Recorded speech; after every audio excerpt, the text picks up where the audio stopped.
Okay, good morning everybody. Welcome back. Please take your seats.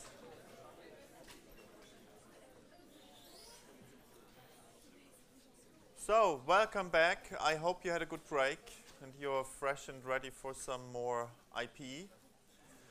So today we're going to finish our section on trade with a discussion of trade and development.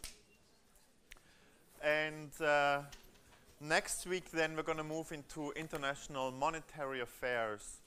And some of the topics that I'm going to discuss, or I'm going to touch upon them, but not all of them, but some of them will reappear next week. Because some of the development strategies that we discussed today led to the accumulation of economic problems, financial imbalances as we call them, so budgetary deficits and current account deficits. And those imbalances then lead to financial crises and financial instabilities, which is what we are discussing next week and onwards. But of course it also relates to what we've done so far. So we're going to use the trade theories, the theories of domestic trade politics that help us to understand the strategies and the political developments that we saw in developing countries over the last few decades.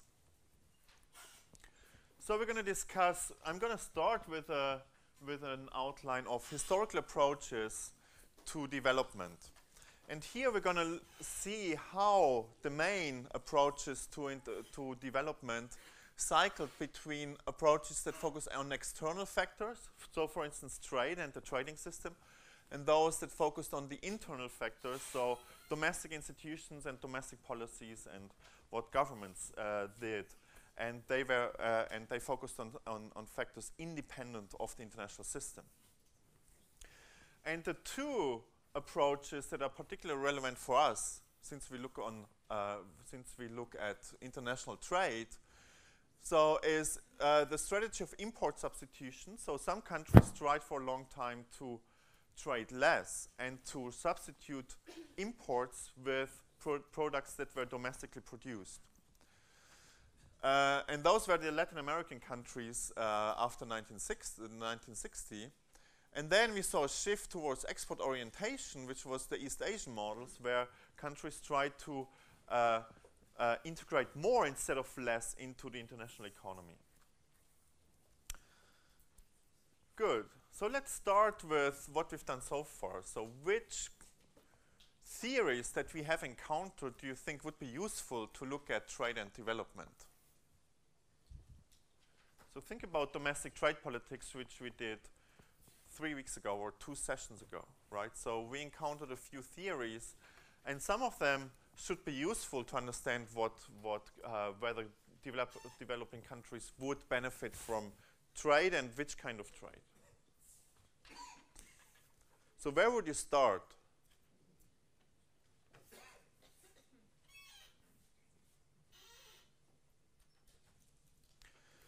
So one starting point, of course, would be the Soper-Samuelson model or the Fecteau model, right? The Fecteau model says that we should have a higher return on the abundant factor. And when trade increases, we should see factor price equalization, which means that the abundant factor, the price or the returns on the abundant factor, so for instance, if a country is labor abundant, then wages should increase gradually and should adjust to the level of wages in the industrialized world. Now, one problem is that this doesn't work so well. So there's the so-called Leontief paradox, which tested the predictions of this model. And what Leontief found in the 1950s is that the United States was the most capital abundant country, so it should have exported capital-intensive goods, but it actually happened that this was not the case, that it mostly exported labor-intensive goods, which is a problem for development because the developing countries have a comparative advantage in labor-intensive goods, and now they are competing with the United States, who's exporting the same goods, right? So there's a problem here. We also encountered other aspects of the international trading system which are important for today. The first one is the generalized system of preferences, which allowed differential treatment to developing countries. So there's an attempt to integrate developing countries in the global trading system. But also we discussed a few weeks ago that the rules, how they are made, resulted from an asymmetric bargain where the industrialized world benefited or got more out of the negotiations than the developing world. Sorry. So we have this asymmetric bargaining, and this raises the question to what extent the current global system, trading system, is consistent with the interests of the developing world. So we're going to encounter these bits and pieces again throughout this lecture. I just wanted to outline to what extent what we've done so far is relevant for today. So the guiding questions for this week are: what are the external and the internal causes of poverty? To some extent, it's a question about who's responsible for this for non-development in the global south. And what's particularly important for us is that we're trying to look at the external causes, right? So there's a lot development economics or development politics is a very wide field. So we're going to focus on the external factor theories. And what we're going to see is that depending on beliefs, how globalization and international integration affects development, we saw great shifts in the development strategy. And we're going to draw on our theories of domestic trade politics to explain which countries choose what kind of strategy.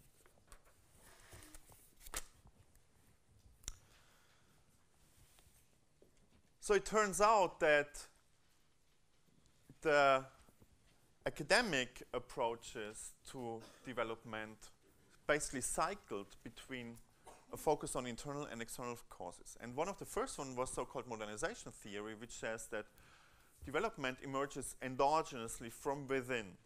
And it has a political implication because with modernization we will also see the emergence of democracy.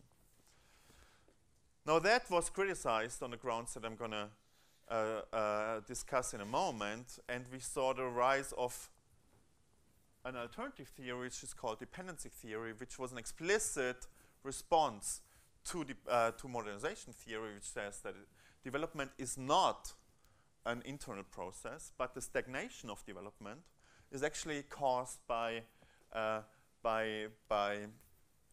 the structural features on the international system, and particularly the fact that developing countries are kept dependent by the rich countries. So that theory was refuted, and I'm also going to explain in a moment why. And this saw then the rise of what's called neoliberalism, and this neoliberalist approach is embodied in the so-called Washington Consensus, which focuses again on internal factors, particularly the policies, good or bad policies that countries were implementing. And partially, neoliberalism also proposed that countries should integrate more into the international system to reap the benefits from trade. Now, as it happens, with this great integration, we saw many crises in emerging markets in the 1990s and 2000s, which were attributed to partially the consequences of globalization. And the newest approach is now focusing again on domestic factors, especially in domestic institutions. So I'm going to discuss them step by step before we talk about actual implementations of these different approaches throughout the post-war history. So let's start with modernization theory. Modernization theory played a big role in political science. So Lipset, Seymour Martin Lipset, wrote this famous paper that was published in 1959 in the American Political Science Review. And it's closely related to what an economist, Rostow, did in the 1960s. And Rostow said, countries develop in 5 stages.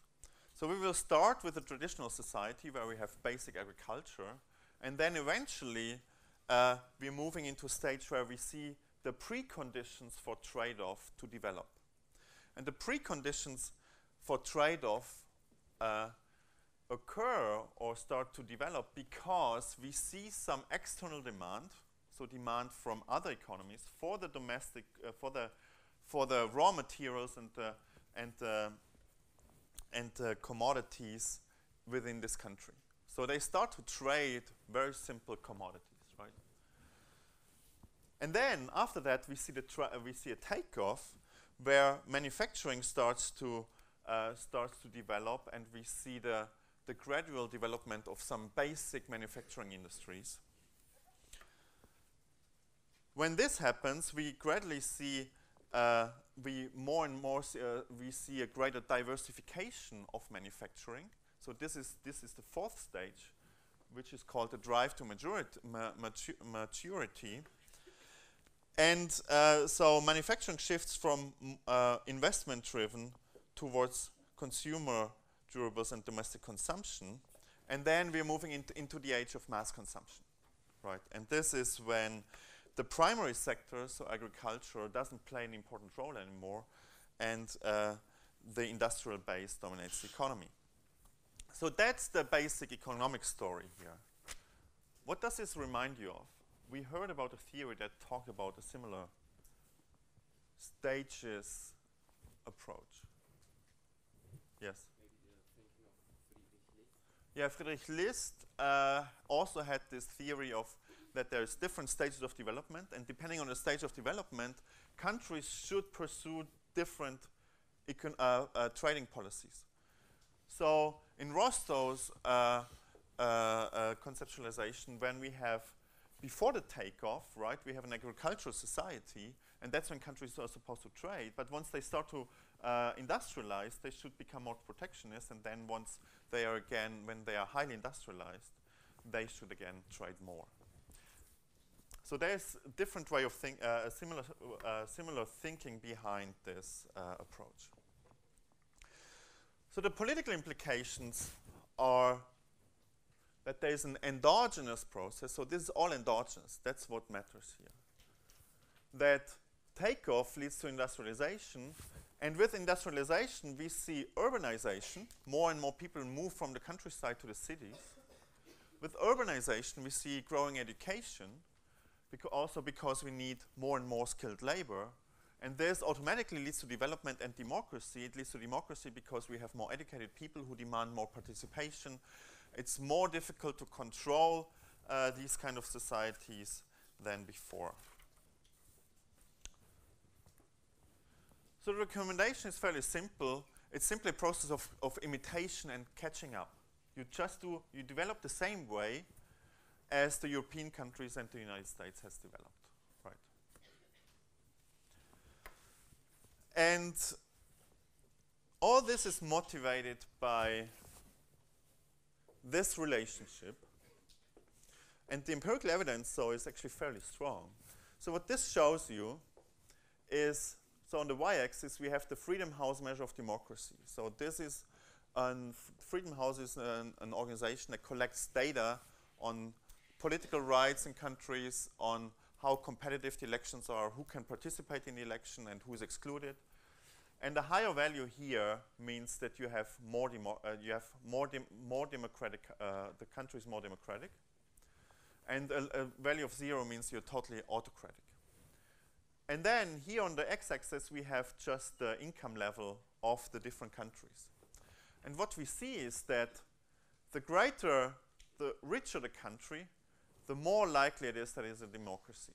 So this is Luxembourg. So the rich countries are all democracies, while if you're very poor, it's very likely that you're an autocracy. And this relationship is really strong and sound, right? So this is taken as evidence for this endogenous process to exist. Yes? I don't know how I should do that, actually. Let me try.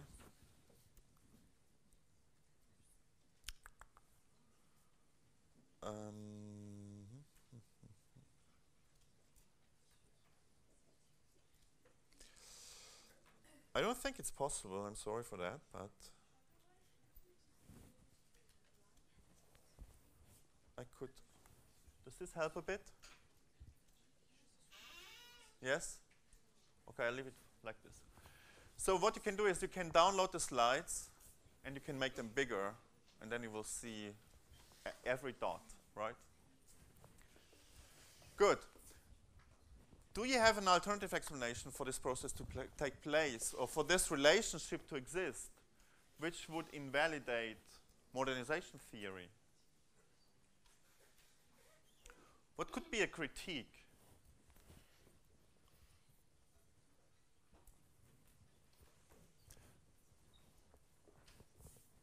Why could we see this for a reason that's not this process?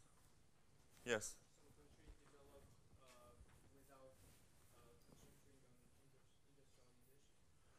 Okay, you can become richer without industrialization. That could be one aspect. What else? So another explanation could be that democracy does not follow from development, but democracy emerges for other reasons, because of the different political constellations in a country. So there's different factions, or different political events. So take Spain, for instance. Franco died, and there were some groups that became more powerful and and initiated this democratic transition, independent of the level of development. But it could be that the probability, or it's easier to sustain a democracy after democratic transition if you're richer and if economic growth is high. So that means democratization is not an endogenous process that automatically follows from development, but it could be it's a process that's exogenous to development, but then it's easier to sustain democracy if you're a rich country. And this is what these two people examined, Przeworski and Limongi. And what they did is they classified countries here into income levels. So this is these are countries between an income level between 1,000 and 2,000 US dollars. So these are adjusted levels and to make them comparable over time and across countries. And what PJK means is the probability of any kind of transition from either a democracy to an authoritarian regime or an authoritarian regime to a democracy. And PAD is the probability of a transition from an authoritarian regime to democracy. And PDA is the probability of a transition from a democracy to an authoritarian state. And what we see here is that for all income levels, we see roughly the same probability of a transition from an authoritarian regime to democracy. So if you're a poor country, the probability that this country, and this country is authoritarian, the probability that this country sees a transition to democracy is about 2.5% in a particular year. Now if this country becomes richer, so the probability of a transition slightly increases up to 5 or 6%. So it's true that for an intermediate level of income, we see a greater probability of a transition to democracy. But for the richest countries, this declines again. So there's a 3% probability that a fairly rich country, sees a transition to democracy if it is an authoritarian state. But what's really a difference here is that if you're a very poor country and you're a democracy, there's a 12% probability that you're going to become an authoritarian state within this particular year. And once you become rich and you're a democracy, it's very unlikely that you become an authoritarian state. You see a transition from a democracy to an authoritarian political regime. So the point is that it's not that much more likely that you become a democracy once you're richer. But if there is a democratic transition, it's much more likely that this transition is reversed if you're poor, and it's much less likely that this transition is reversed if you're rich right? That's the point. So there's no such endogenous process that we see here. Development does not cause democracy, but development helps to sustain democracy. Those are two different things.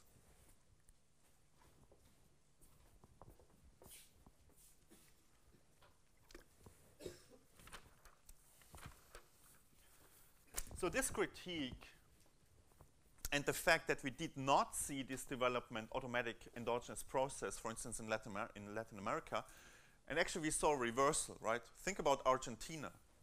Argentina had about the same level of development in 1900 as European countries. But then it was gradually declining, and it turned from a democracy to an authoritarian state in the 1950s and 60s. So that contradicts this theory. And this led to a development of a new approach, which is called dependency theory. Sometimes it's called structuralism. And it's embodied, one of the most famous books that were written is by Fernando Cardoso and Enzo Falletto. It's called Dependency and Development.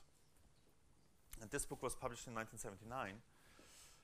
And Fernando Cardoso was a professor and a sociologist and political scientist in Sao Paulo. And what they said is that it's actually the failure of these countries to develop is caused by the external constraints that they face in the global trading system. And the theoretical foundation of all this is the so-called Cleavage and Singer thesis, which says that there's a declining terms of trade.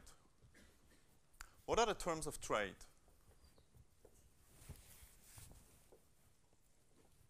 You should know this from your economics class.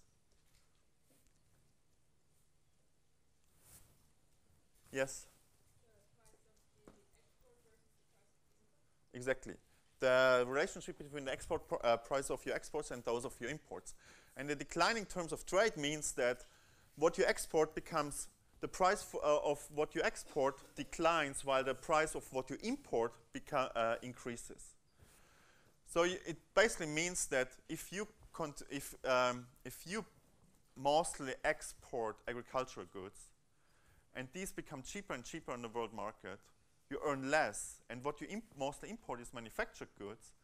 And the price of these manufactured goods on the world market becomes more and more expensive. Then what you can buy for what you earn is less and less. So you can't develop, right? So that's an assumption behind this. And then, in addition, we do not see a transfer of technology. We see an international division of labor, which, in a way that the developing countries are mostly producing simple goods, while the rich countries are producing high-tech goods.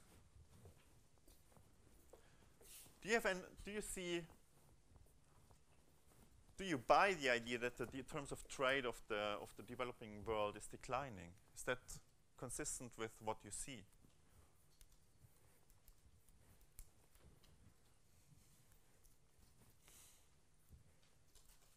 Can you give me a counterexample?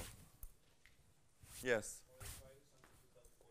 Exactly. So the oil price or the commodities boom of the 2000s contradicts this thesis, because countries like Russia, for instance, but also other oil exporting countries or gas exporting countries benefited a lot from increasing prices of the goods, for the goods that they were exporting.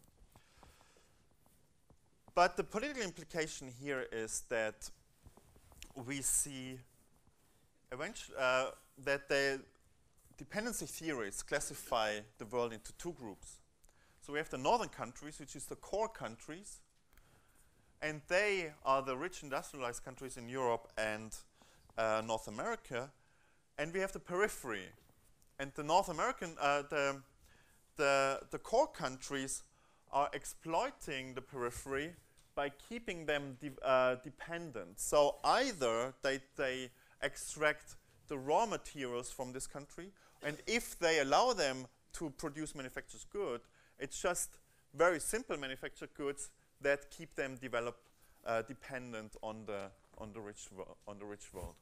And this is then paired with the rise of authoritarianism as we saw it in Latin American countries to suppress labor and to keep a reservoir of cheap labor in the for the multinational corporations of the northern countries. So the recommendations for this, to get out of this vicious cycle, I think I'll give you some more light again. It's better. I think it got a bit dark. Is that these countries should become protectionist and not integrate into the world economy, that they should try to substitute the imports that they are receiving from the industrialized world, and in this way try to develop an own industrial base.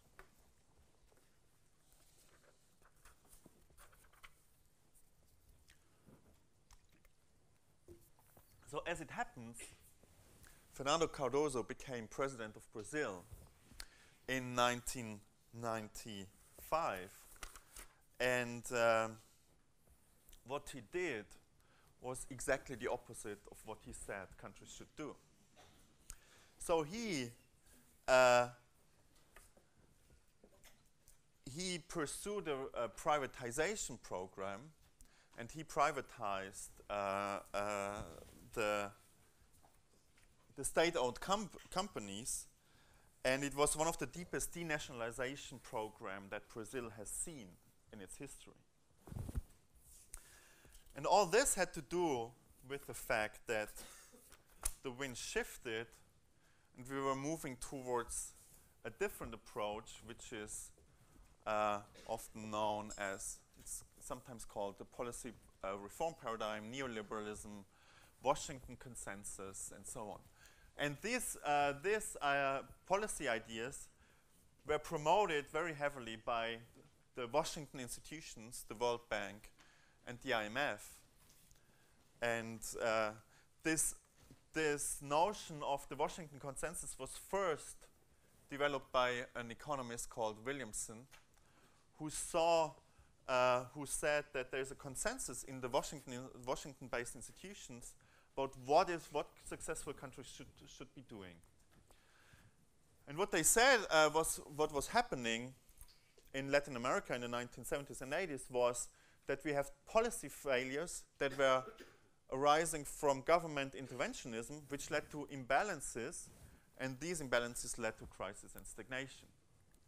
So what they should do is they should really just try to follow good policies, and good policies supposedly were policies that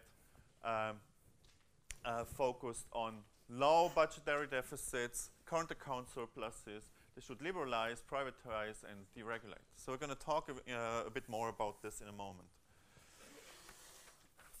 This approach is not the dominant approach anymore these days. It's what has come up is more, again, a focus on domestic factors, but instead of policies, we are now focusing on institutions. So Darren Acemoglu and Robinson, they wrote a series of very famous papers that were drawing on new institutionalist theory. And what they are trying to do is they try to dig a bit deeper than just the neoliberalist policy approach. Because the question is, of course we know that some policies work better than others, but the question is, why do we see some policies and when do we see others, right? So we need to go a bit deeper and think about where do these policies come from. And they focus on institutional quality and property rights as the main determinants of good policies. So we're going to go too deep. I just want to quickly show you what these people are finding. So here on the x-axis, you have the average expropriation risk between 1985 and 1995, which is seen as an indicator of good institutions. So you ensure property rights. Property rights is an institution. And you see the log GDP per capita on the y-axis in 1995, and you see a clear relationship between no expropriation risk or low expropriation risk, which means a higher number, and the wealth of a country in that period.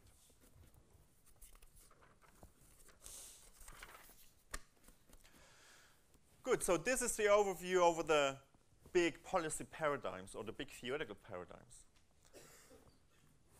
What I want to do now is I want to show you how they play out in practice over time. And I'm going to first talk about import substitution or import substituting industrialization, ISI, which is what we saw in Mexico and Brazil and other Latin American countries from the 1960s to the 1980s, but not only in Latin America. You saw similar approaches in India, for instance. And they are consistent with structuralism, or they're following the recommendations from structuralism or dependency theory. But then we saw this shift in the 1980s towards an export-oriented development strategy, which is consistent more with neoliberalism. And some say this is what South Korea and Taiwan did. But we can question that. I'm going to talk about this later. But these are the two approaches that we're going to talk about a bit more in detail. And Mexico is a good example of both approaches, but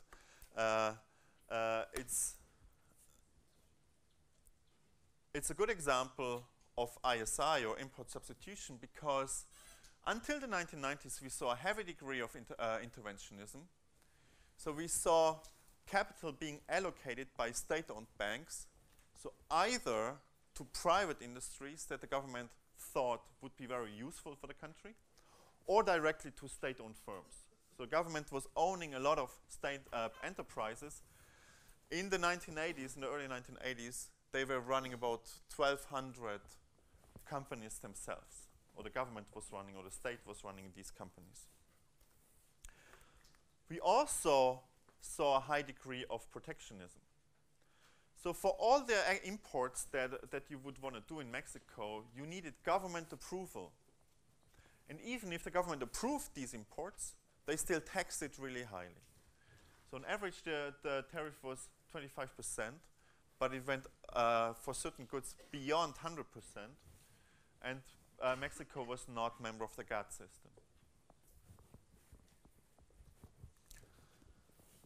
So we saw a great shift. And next week, in a few weeks, we're going to talk about what happened in the 90s and 1980s more explicitly. But in the 1980s, 1982, Mexico dropped into a financial crisis. And that led to a wider crisis across the whole continent, so the Latin American debt crisis. So the Mexican government accumulated a massive amount of debt, and it could not repay this debt.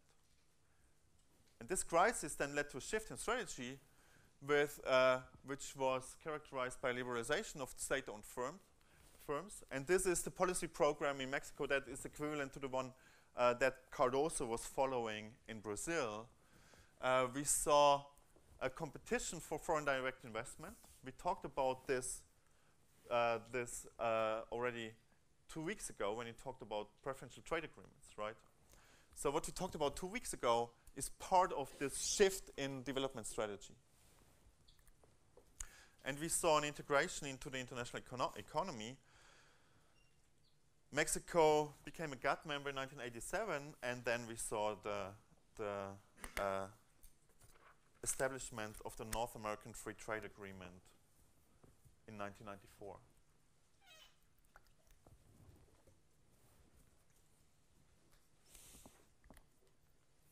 These are just some numbers that give you, can you see that? That just illustrate the protectionism that we saw in Latin America from 1960 onwards. So what I just told you about Mexico is actually fairly mild if you compare it to Brazil and Argentina, right? So tariffs on certain goods were almost 300% in Argentina and beyond 300% in Brazil. We saw the same in Chile, in Colombia. It was a bit different in Uruguay, and if you compare this to the European countries, they are way lower, right? So we just have 17 or 19% of taxes on imports in Europe compared to 200 and 300 in Latin America. So what explains this, right? How would you explain this shift towards protectionism in Latin American countries in the 1950s and 60s? So we can easily turn towards factor endowments and the Fecteau model to understand what's going on, or at least to partially explain what's going on. So how would you classify these countries in terms of abundance of factors? What's the abundant factor? What's the scarce factor? Think about Brazil.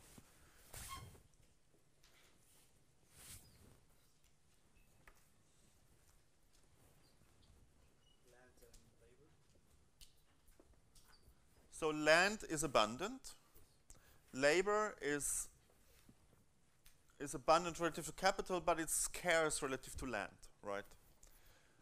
So it's a bit tricky here. If you think about labor always relating to land, then labor would be scarce.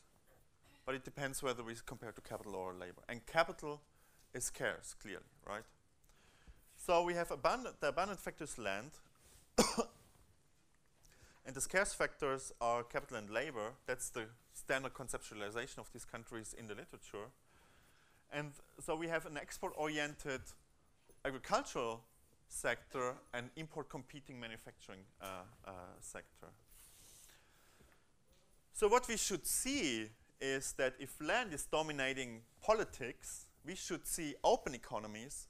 But if capital and labor are dominating the political system, we should see protectionism, right? And that's pretty much what we see. So before the World War, the two World Wars, we saw that the landowners were controlling the government, either directly, as in Argentina, or through a military dictatorship. So they were aligned with the military was running the country, and this is how they ensured that their interests were implemented in economic policy. So by that time, so before the First World War, agriculture was making up more than 50% of the economy, and also most exports were in agriculture, right? But then what we saw is we saw a rise of what we could call the urban middle class around World War II, already before World War II, but then the World War II promoted this further. So the urban middle class is a combination is workers who are working in new industries that were developing, and they aligned with capital owners who were owning these industries, right? So those are this is the scarce factors that are rising. Now why? Why should we see that? Or why did we see that?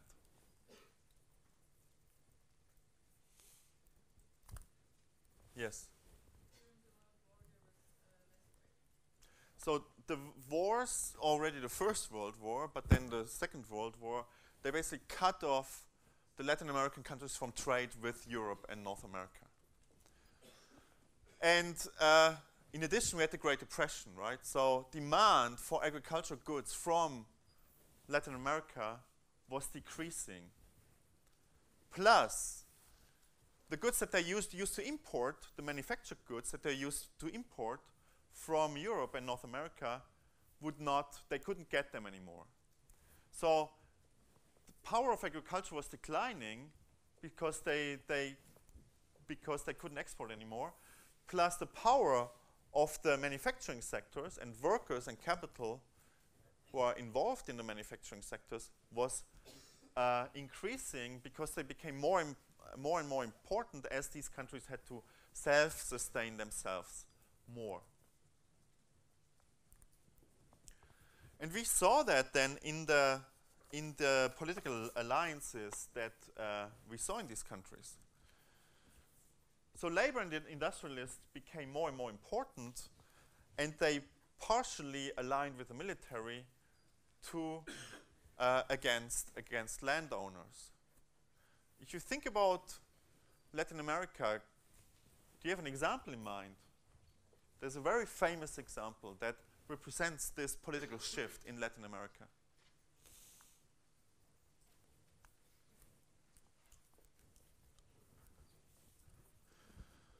So Juan Perón, yes, go ahead. The coup of Pinochet. Okay, so the Pinochet coup, that was a bit later, which was, how did it fit with the story here? The American firms, it means that in this American firm there is a lot of labor, and because of the support of them, the American firms and the laborers, the coup, the military service captured the government. So exactly, so what we saw is, so Pinochet fits into the story in the sense that we saw a strong populist movement backed by labor, which became more and more nationalistic, and then American firms, or with the support of, were threatened by nationalization. So there was a coup, which was supported by the CIA, that helped Pinochet to seize power. But before that, what we saw is this rise of these populist movements backed by labor in the 1940s and 50s, and they were also partially backed by the industrialists. So Perón, for instance, is an example of this. So Perón was coming into power and pursued a policy that was very much aimed at the urban middle class. So his program was a 5-year plan with the goal of increasing workers' pay, achieving full employment, stimulating industrial growth, and diversifying the economy, the industrial base of the economy. So in the 40s and 50s, we saw the rise of a populist movement that was consistent with the alliance between labor and industrialists. And we saw the similar process in Brazil, where President Vargas came to power in 1950.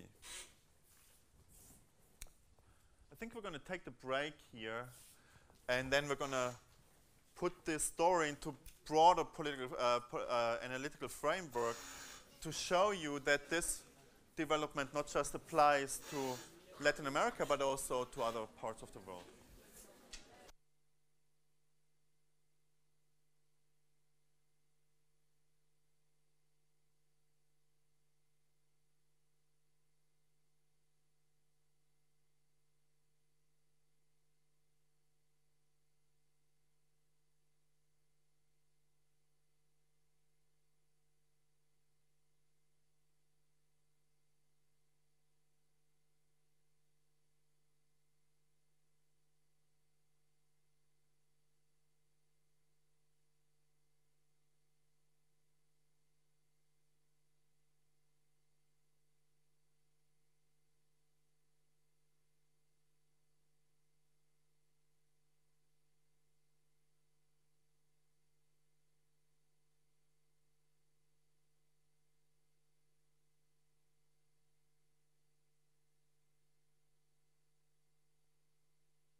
Okay, let's move on.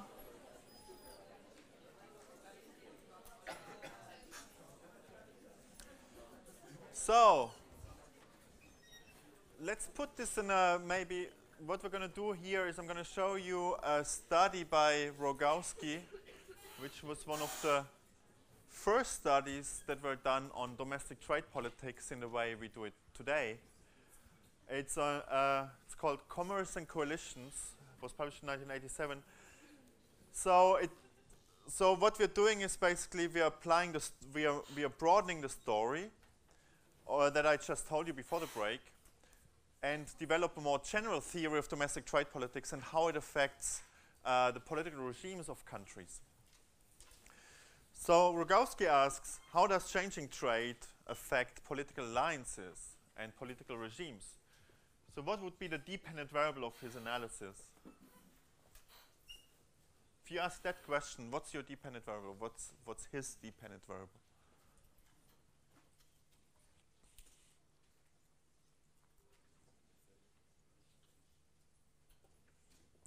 So the dependent variable is what we want to explain. So what do we want to explain? We want to explain alliances and the political regime, the type of political regime that we see. What's the independent variable? Change of trade. So it's trade. And as we're going to see in a moment, the combination between trade and the level of development is going to affect which regime we get. So he explains what happens when trade is increasing for reasons exogenous to the country. So we're not thinking about trade increasing because there is less protectionism, but if there's trade is resuming, for instance, after the Napoleonic Wars, or after, and what happens when trade is decreasing, for instance, during the Great Depression, right? And he uses the Fecteau model. He classifies countries by factor endowments, and he does it in this way. So he says, whether labor is abundant depends on how much land there is. So labor and land abundance only depends on the relationship between the two. And then whether capital is abundant depends on whether a country is an advanced country or a developing country. Capital is always abundant in rich countries. And labor is scarce in large countries with a lot of land, and it's abundant in small countries with very little land. So a high land-labor ratio means we see a lot of land and little labor relatively, and a low land-labor ratio means that land is scarce and labor is abundant. So this is what we have here. So the abundant factor in the upper left cell is the abundant factors are land and capital, and the scarce factor is labor, right? The abundant factor in the upper right cell is labor and capital. So as I said, these are rich countries, so capital is always abundant, and land is scarce in the upper left cell because we have a low land-labor ratio.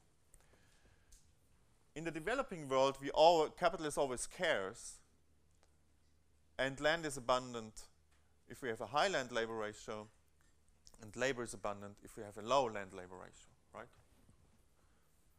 So give me some examples. How would you classify Brazil, for instance? Where does Brazil belong to? In which cell?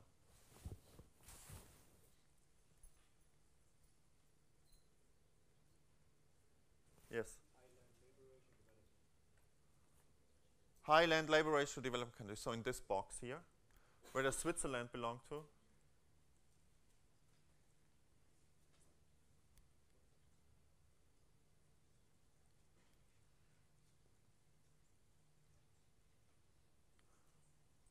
Well, it's in the top row, that's for sure.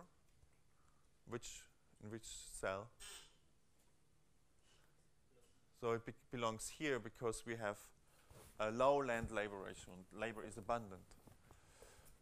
So he classifies all countries in these boxes.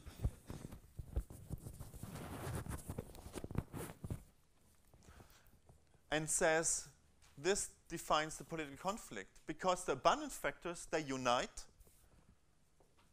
and they unite against the scarce factors. So in the top left cell, land and capital, they unite against labor. In the top right, labor and capital, so workers, in Switzerland, workers and capital owners unite against agriculture. In the developing world, land is fighting a political conflict against capital and labor, and so on. So these are the class cleavages, right? The abundance of a factor defines the political cleavages that we see in a country, especially when trade becomes a really important issue. When trade is growing fast, the world economy is integrating fast, or when trade is collapsing really quickly. And this is what he says. We have either a class cleavage, so cleavage between capital against labor,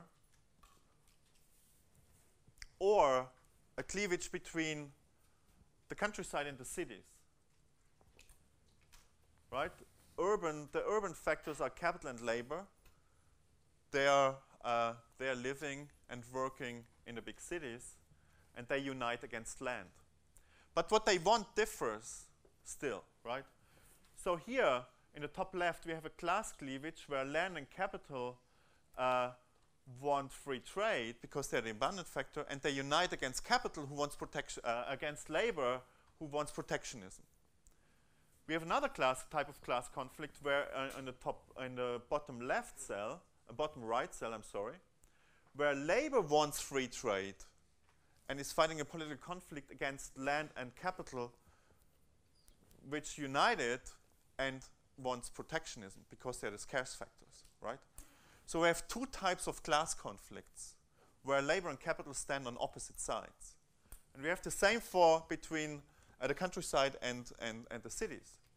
So on the top right, we see labor and capital, the urban factors, they unite against land, and they want free trade while land wants protectionism. So to some extent, that captures the Swiss situation pretty well, right?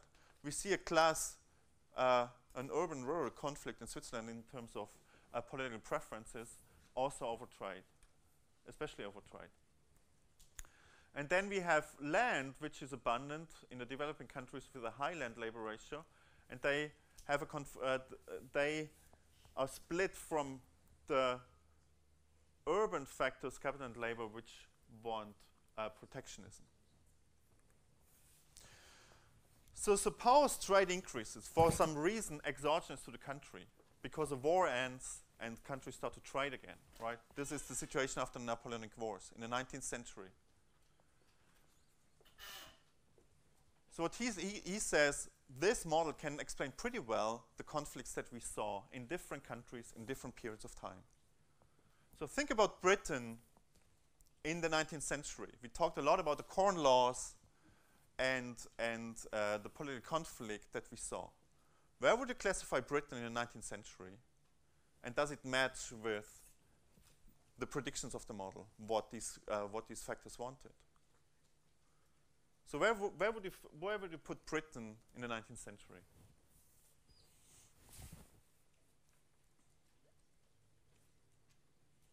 So the abundant factor becomes assertive, means the abundant factors, they're pushing for more free trade, while the scarce factor is becoming defensive and is pushing for protectionism.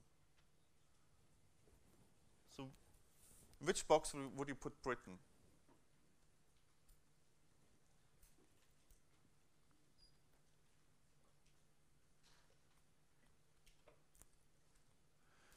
So Britain at the time was an advanced economy, so it's in the top row. And labor and capital were abundant and land was scarce.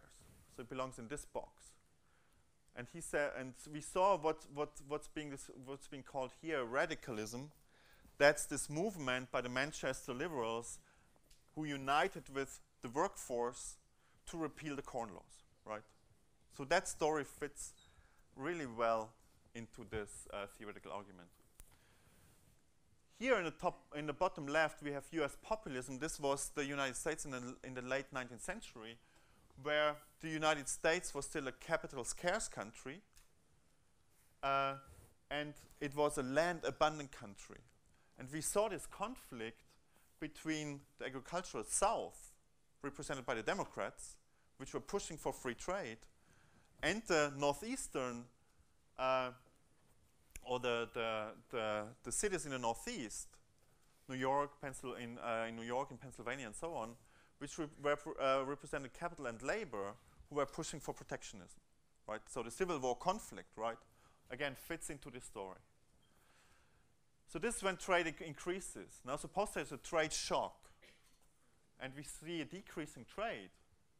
That means that the scarce factor suddenly becomes important, right? We cannot import the goods anymore that we imported before. So we need to rely on the scarce factor to produce them. And that's exactly the situation in Latin America in the interwar period and after the Second World War, right? And this is why South American populism is fitting into this lower left box, because we saw that there's a shock in trade that shifted power from agriculture towards the urban classes, the industrialists and labor, and which was then evident in the political system, where we saw the rise of the populists, who were also very protectionist because they were supported by the urban protectionist factors. So the story that I told you about South America that led to South American protectionism is not unique to South America. It's actually a story that can be applied. It's just a special case of a more general theoretical argument that we can develop based on the theories that we learned 2 weeks ago when we talked about domestic trade politics. That's the important takeaway point here.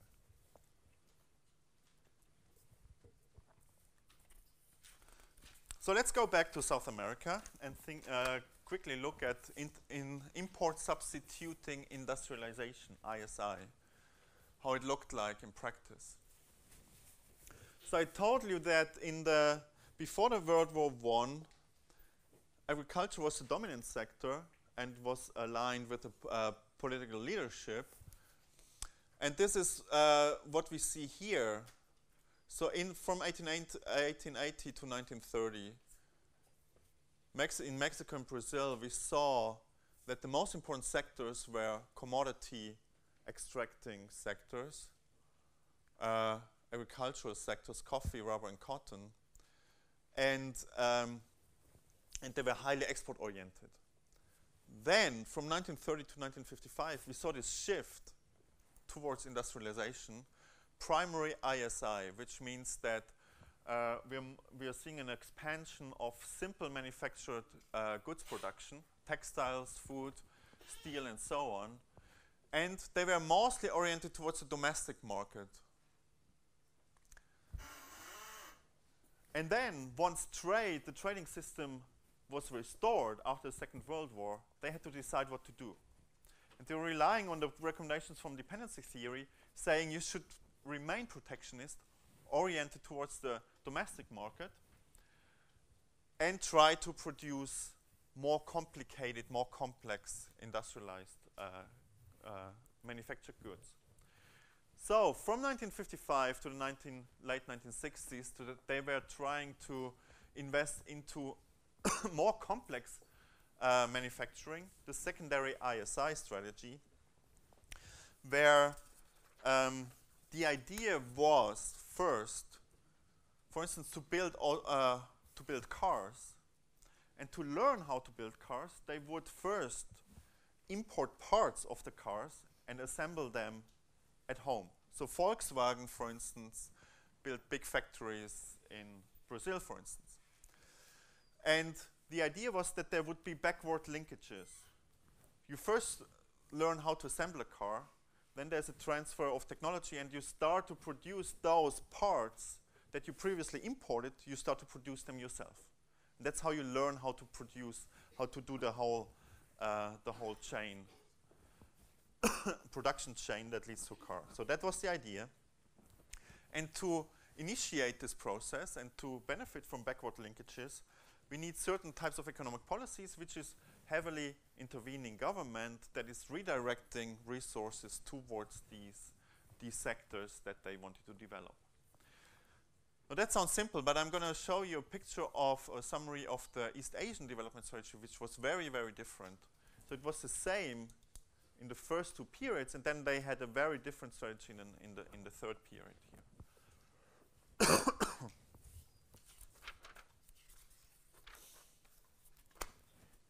So dependency theory and ISI is out of fashion. And it's out of fashion because it caused a series of problems. And the first one was a huge fiscal deficit. Because these state-owned firms never became really profitable. They were relying on, they were essentially import competing sectors. And they never managed to become profitable, and eventually, since they were state-owned, they did not collapse. They did not go bankrupt, but the government kept funding them. That's the first thing. The second problem was a current account deficit. What is a current account deficit?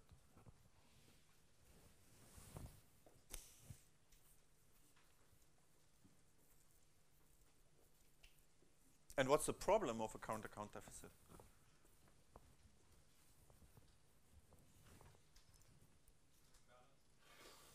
Yes, it's? So the most important aspect or component of the current account is the trade balance, and the trade balance is simply exports minus imports.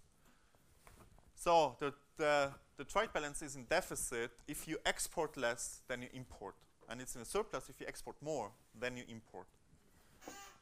Now what's the problem if you export less than you import, at least in the long term? Yes. You have to, exactly. So the exports essentially represent a country's income, and the imports represent what a country spends or is spending, right? So these are expenditures. So if you constantly have a lower income than what you spend, you need to borrow money from the rest of the world. And that's what these countries did. They borrowed a lot of money. It was called petrodollar recycling. So the oil exporting countries in the Middle East, they were running huge surpluses, and they needed to reinvest this money somewhere. So they gave the money to the. That's the short version.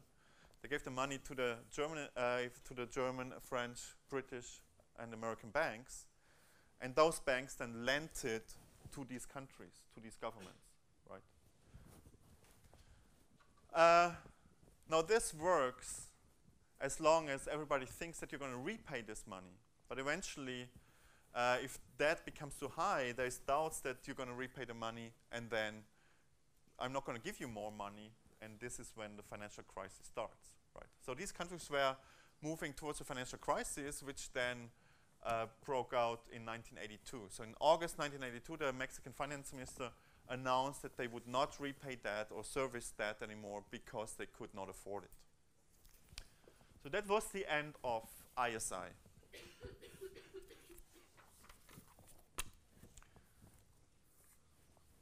So we're going to talk more about this in next week, and then again when we talk about financial crisis in week 11, right?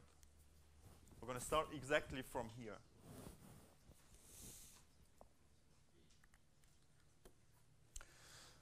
So there was another group of countries which were then becoming the role model for development strategy. And here, the first set of countries is the so-called Asian tigers, Hong Kong, Singapore, South Korea, and Taiwan, which supposedly were following a very different development strategy. But then Indonesia, Malaysia, Taiwan, the newly industrialized countries followed a similar path. And they did something very different. Instead of import substitution, they focused on export orientation. They try to produce simple manufactured goods and sell them on the world market. And their performance in the long term was very different. So per capita income growth grew almost 3 times faster than in Latin America. Manufacturing output grew much faster than in Latin America, and exports grew really massively. So here are the numbers.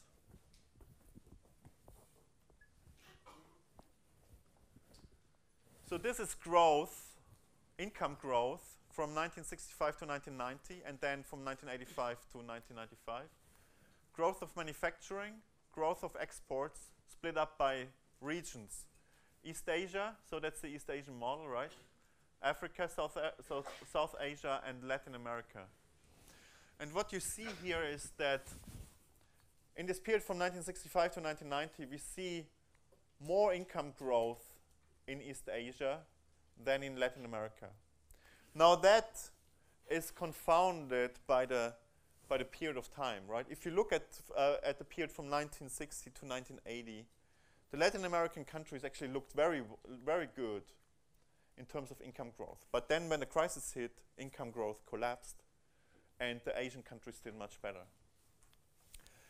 The goal of the Latin American countries and of ISI was to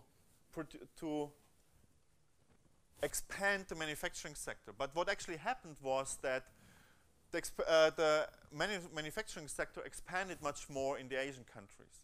So in this first period, it expanded by 10% per year on average. And in Latin America, it still expanded by 8%. But then if you look at the later period, from the period after the Latin American debt crisis, clearly East Asia was overtaking the Latin American countries by far. And then we see that exports were growing much faster in the East Asian countries than in the Latin American countries.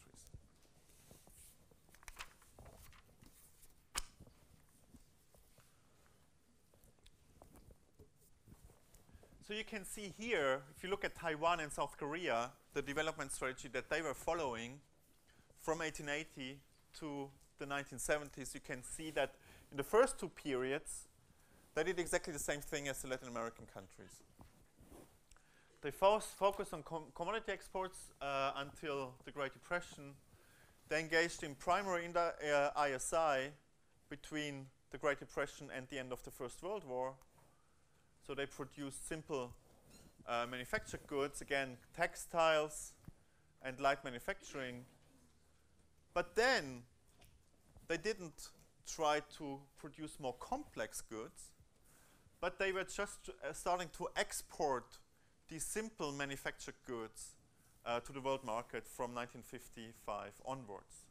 And that's the key distinction here, right?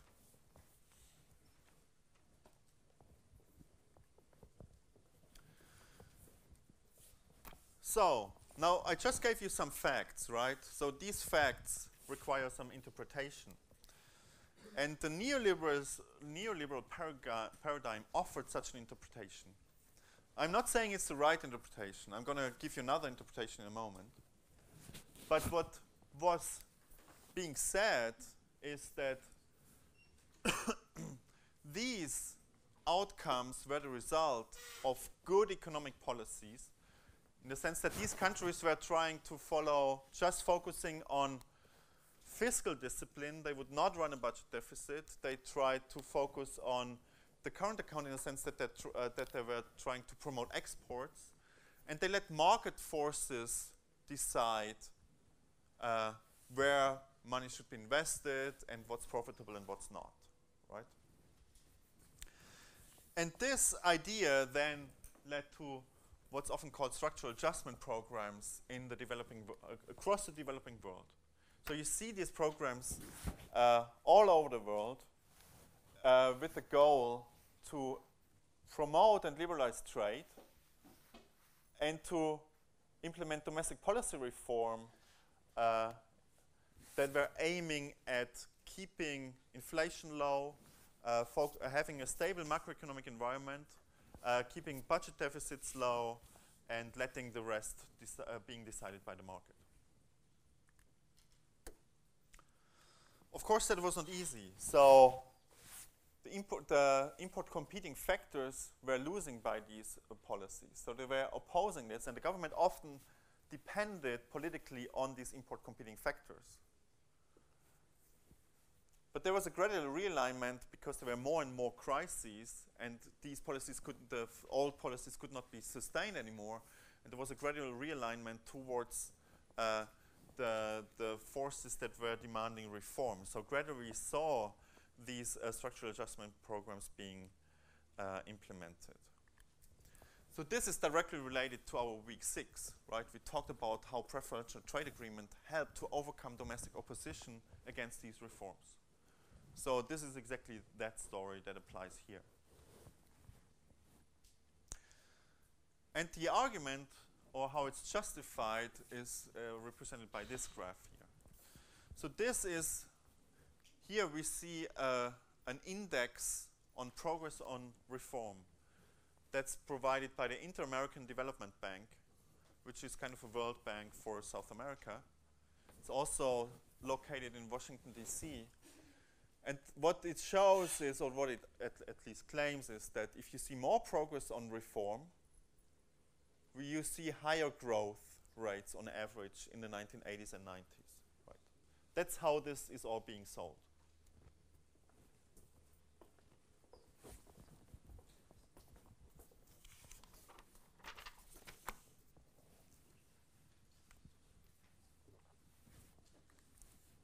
Now, it's probably not going to surprise you when I tell you that countries didn't all do this voluntarily, because by now, all these recommendations are partially questioned. So these reforms were often, let's say, encouraged or even forced upon the countries by the World Bank and the IMF, for instance. And you see this, how much this idea of neoliberalism was embraced by the Washington institutions in the statement. This is the World Development Report by the World Bank in 1991, where they say the approach to development that seems to have worked most reliably suggests a reappraisal of the respective roles for markets and the state, where the market obviously should have a greater role and the state should have a smaller role. Next week, we're going to talk about the IMF again, and you're going to see that the IMF as a neoliberal institution is something rather new. Originally, the IMF was represented more Keynesianist principles when it was established in the 1940s. So this is a big shift away from Keynesianism towards neoliberalism. So it's a non-trivial feature here. And there's more to this. So here's a statement, or it's actually a paper, a research paper by two economists from the World Bank, David Dollar and Art Gray. In 2004, they wrote a paper that has this title, "Growth is Good for the Poor." And it's heavily cited. It was published in the Journal of Economic Growth. And what they say is that reforms not only produce growth, but reforms and trade produce growth that is not bad, but that helps the poor. So it supposedly reduces poverty, right? So that's the ideology, and this is the interpretation that the World Bank and the IMF and the Washington institutions are offering when they look at the facts from Southeast Asia. And you can see how then they promoted these policies. So this is a graph from 1980 to 2000 that simply counts the IMF program. So if a country is in a crisis, a current account crisis, a balance of payments crisis, for instance, it can ask the IMF for help. Help means that the IMF would give a loan, would lend money to that country to bridge the crisis, right? But in exchange, what the IMF is now doing, it demands reforms. And this is also something fairly new. So this is IMF conditionality. So they impose conditions in exchange for giving money to these countries. And what you see here is simply the number of loans that we see. So in 1980, there were about a little more than 30 loans that the IMF was giving to countries.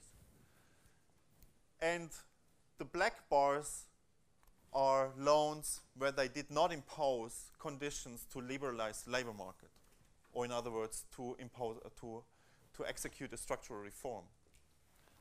And the white bar is when the number of loans where they imposed labor conditions. So they forced the government to liberalize the labor market. And what you can see is until the late 1980s, they did not impose these conditions. And labor market conditions only started to emerge and to grow from the late 1980s. Right? And it's now almost a standard thing to do in most countries that the IMF, when they give money, they impose these conditions to implement structural reforms. And one critique that we hear, or that's now put forward against the IMF, is that they have this one-size-fits-all approach. Now, certainly some countries need reform, but they just impose the same reform on all the countries, not looking at whether this reform or this approach is actually useful, or whether we should tailor it in a different way to a particular problem, right?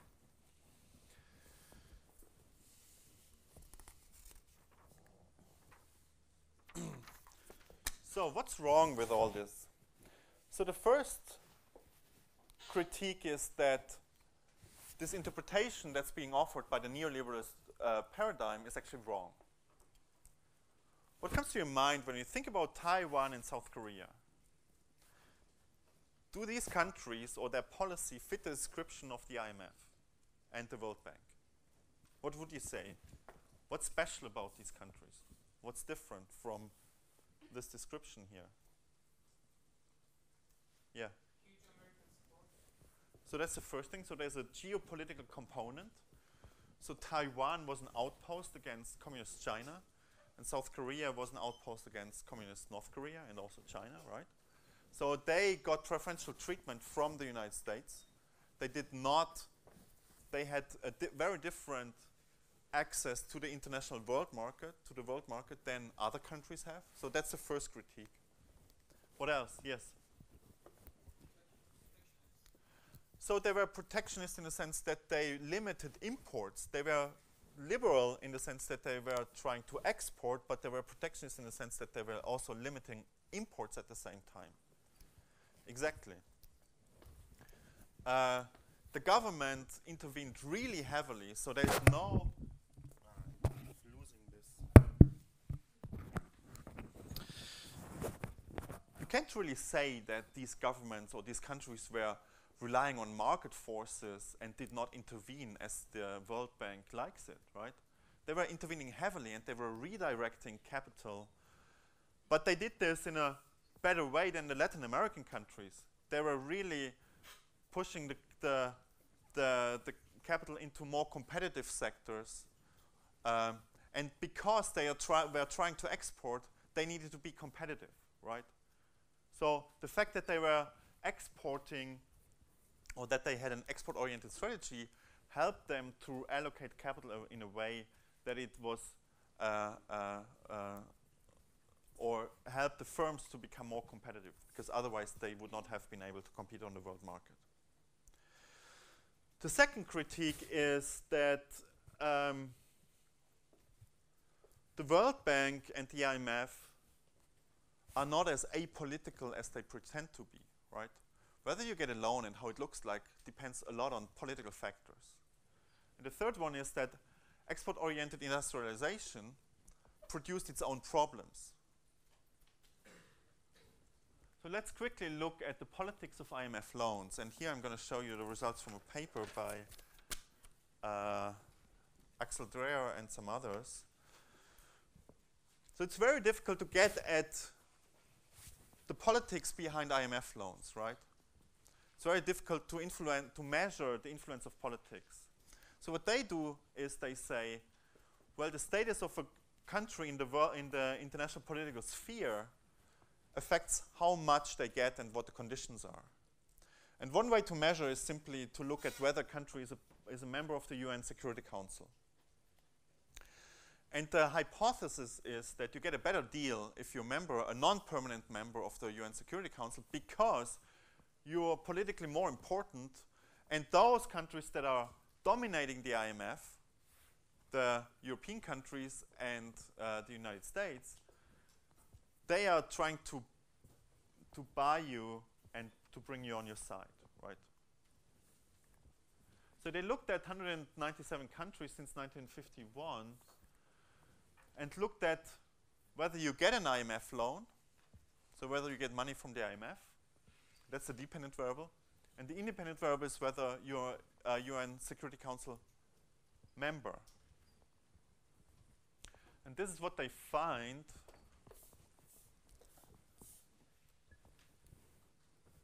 Those are small letters. I'm going to explain this to you.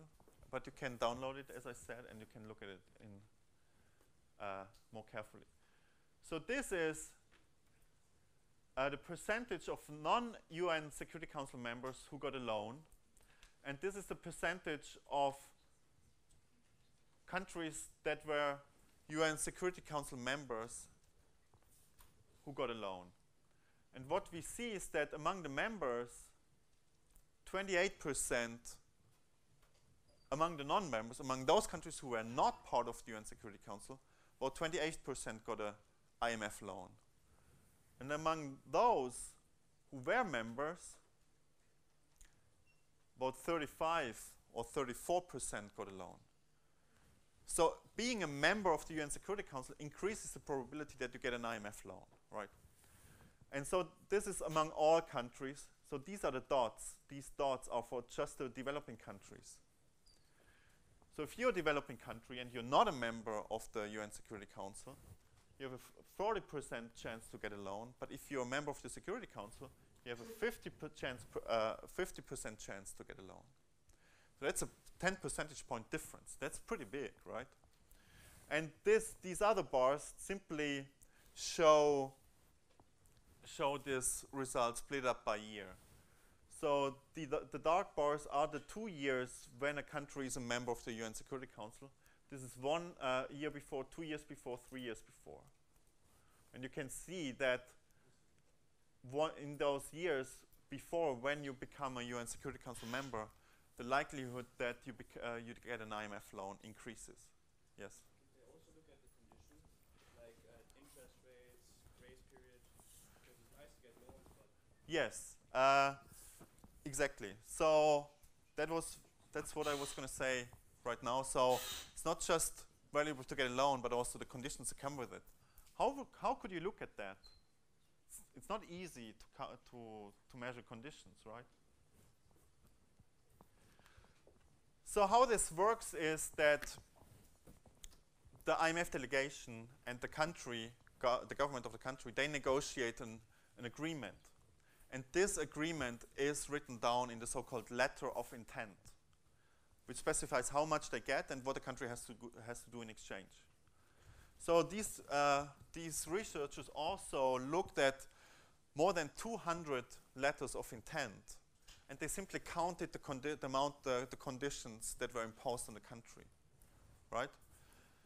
And the average number of conditions that the IMF imposes on a country is about 20 conditions in exchange for a loan. Now that's an average number, right? It doesn't say much about the content, but nonetheless, it tells us something about how strict the IMF is.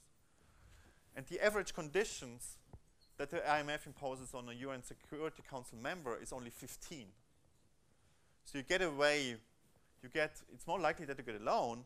In addition, you get the loan for less conditions, for fewer conditions, right? So there's clearly a lot of politics in this, in IMF programs.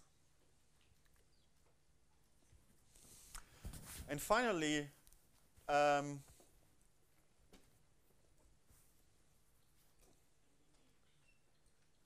last critique is that the benefits were distributed quite unevenly across countries and within countries, right? So even export orientation, it certainly works better than ISI, but it doesn't produce all the outcomes that we would like to see. In addition, I told you that ISI led to the Latin American debt crisis, but the Southeast Asian countries were not excluded from crisis risk, right? So in 1997 and 1998, we saw the Asian financial crisis, which was really severe. So also this strategy can lead or leads to integration in the world markets, especially if you integrate financially, if you allow for capital account openness and capital flows. This increases the risk of financial crisis, which then backfires on domestic economic development and also domestic inequality.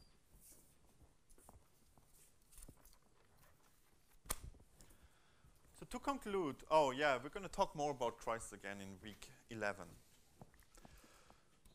So to conclude, I think what we can take away from all these different approaches and these experiences is that I think we can identify the key factors that are important for development. So it's institutions, it's that lead to policies or that influence whether policies are sustainable or not, in the sense whether they cause a lot of imbalances, which then lead to financial crisis or not.